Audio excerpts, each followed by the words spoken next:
often talk about ethics. I was the chair of the ethics committee for Public Relations Society of America. So it's so near and dear to my heart. I bring this up because ethics in PR is so important. There are so many wonderful PR practitioners who also hold the same position. I was recently honored to be included in Mark McLennan's podcast, Ethical Voices. And I bring that up because during my conversation with Mark on his podcast, we talked about so many different things that can go wrong ethically in PR, such as violations of copyright, violations of trademark, clients asking PR practitioners to engage in unethical practices, and what a horrible position that puts us in as public relations practitioners.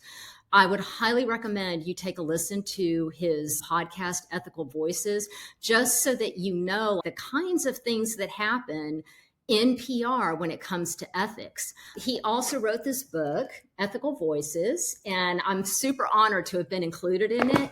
I bring this up just because I think a lot of people in the public and also businesses and others who want to get news coverage, they don't realize what a strong piece of the puzzle that ethics plays in PR. It's so important, y'all. It's so important, and become familiar with ethics when it does come to PR. When you're on both sides of the fence, especially if you're a newbie in PR, so important. One of the stories that Mark tells when he interviewed me for the podcast, and he put it in the book, was he asked me one of the sticky situations that I got into ethically. I was in a situation with a fairly new client, very high profile client. And this client had asked me to do something that was unethical. It was kind of borderline, and I told her I couldn't do it.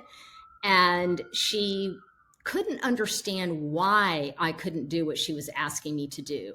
In her perspective, it wasn't unethical.